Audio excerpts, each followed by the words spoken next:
Good afternoon, Facebook friends and YouTube followers. This is Rich again, back with your afternoon video blog for July 9th, 2014. It's getting to be more humid in Billerica, but we have a little bit of a breeze, which is okay. Hopefully we do not get any thunder showers. I heard we're going into a different weather pattern where it's going to be cooler than normal. We'll wait and see about that. Some news to report. The Chicago Blackhawks re-signed Jonathan Toews and Patrick Kane to 8-year contracts worth $84 million. And they're signed for into the 2022-2023 season. This was a great deal by the Blackhawks. They needed to sign these players because these are two building blocks to have the team competitive for many years to come. This is going to be Stanley Cup contenders for many years to come, in my humble opinion. Also, the Red Sox have designated A.J. Pierzynski for assignment. The catcher, this is probably the end of the line for him, and this also means the Red Sox are waving the white flag for this year. Also, the Red Sox are offering a contract to John Lester. Another contract. I hope it's more money. He's going to stay with the Red Sox, I hope. I hope he stays. If not, it's going to be a very long time before they develop another ace pitcher like him. And also Belgium against Argentina at 4 p.m. The winner of that match faces Germany for the World Cup Championship on Sunday. And that's about it for news. And my next subject is about a classic television show that ran on ABC from 1982 through 1985. Then it ran on CBS Late Night from 1985 to 1986. It's the show T.J. Hooker. T.J. Hooker starred William Shatner, a LCPD detective who had his partner killed in the line of duty, and he wanted to go back on the streets as a police cop. And it also co-starred Adrian Zmed as his partner Vince Romano, Heather Locklear as Stacy Sheraton, who worked in the office for the police for LCPD for season 2. Then she went out on the streets, partnered with Jim Corrigan, who that character was played by James Darren.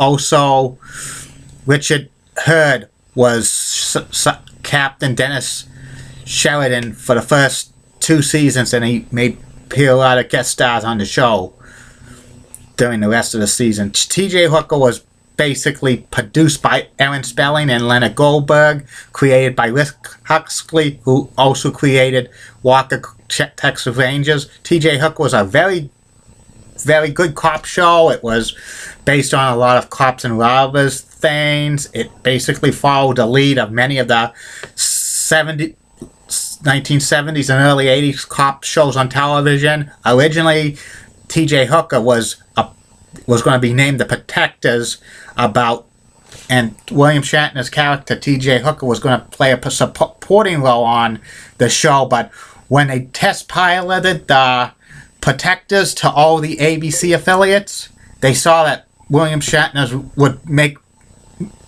much more of a lead than a supporting role, so they reshot the pilot as T.J. Hooker, and it debuted in March 13th, 1982 to very good ratings on Saturday nights. It was like a Saturday night staple for ABC for 4 seasons, and it got canceled by ABC in 1985 because of poor ratings and stuff. But it was picked up by CBS Late Night, and they produced 17 more episodes for the 1985-1986 season. But Adrian Zmed was dropped from the series because he didn't want to take a pay cut. Plus, he agreed to host the reality Dance Fever, and there was rumors he did not want to. He thought Vince Romano character was a little typecast character that would get him very hard to get acting roles. But before T.J. Hooker, Adrian Zmed was in Grease 2, which that was a big movie because of the Grease. So it didn't affect him being typecast. And the series was filmed in the Burbank Studios in Hollywood for the first 4 seasons, and in season 5 a lot of it was taped in Chicago. And 17 more, and in 1986 CBS decided to cancel T.J. Hooker, and it was the end of the line for it. But 1986-1987 season, CBS reran the entire series in late night on their Crime After Prime Time, lasted until September of 1987, and then T.J. Hooker was shown in reruns and syndication through the late 1980s and early 1990s. It was seen in the Boston area on WQTV Channel 68 from September 1988 through August of 1993. It was also seen on WNDS TV 50 in Derry, New Hampshire, which is also considered part of the Boston television market, from April 1991 through November 1992. And also I saw it a lot on WWOR Channel 9, which for many years, which WWOR was seen in this area through cable in the late 70s through the mid 1990s. And it disappeared from syndication in the mid 1990s, but it came back on cable TV. A&E showed it at 4 in the morning for about 8 months in 2005.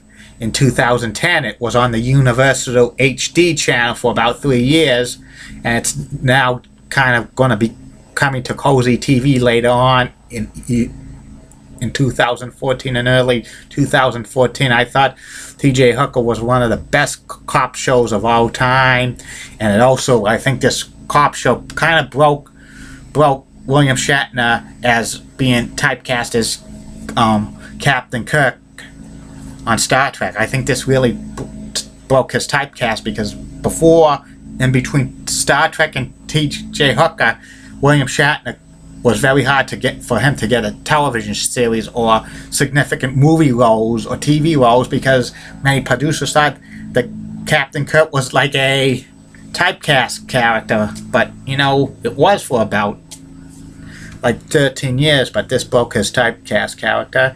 And also, like, Heather Locklear also starred on Dynasty as well during the times on T.J. Hooker. She was making probably a lot of money because it was because T.J. Hooker was produced by the same producers of Dynasty, Ellen Spelling, and was pretty good.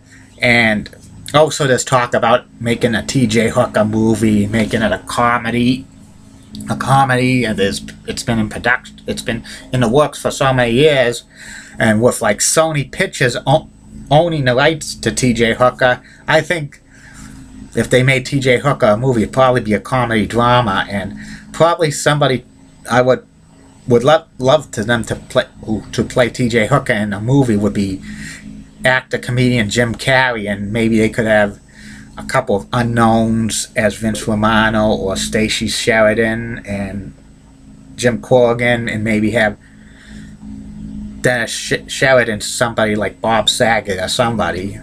Would be funny. We'll wait and see if we'll ever have T.J. Hooker as a movie version. It would be pretty good. And that's about it. My third and final video blog of the night will be coming up later on, and it's about one of America's favorite play-by-play announcers of all time, Al Michaels. And future video blogs in the coming days and weeks, I'm going to talk about Bob Backlund's heel turn in 1994. I'm also going to talk about a WWE like gimmick that could have been very good in the mid-1990s, Will and Mercy. Plus, I'm going to have a continuation of the Hall of Fame series, who should be in the baseball, hockey, pro football, and basketball Hall of Fame. I'm going to have a blog about more former independent television stations in the Boston area. The next one that probably I'm going to be working on will be, this is WHLL TV 27 serving Central New England. Might have more video blogs about personalities, maybe some more Hooters, Boston stories, and maybe about more female sportscasters, and the list goes on and on and on. See you later, Facebook friends and YouTube followers, for right now.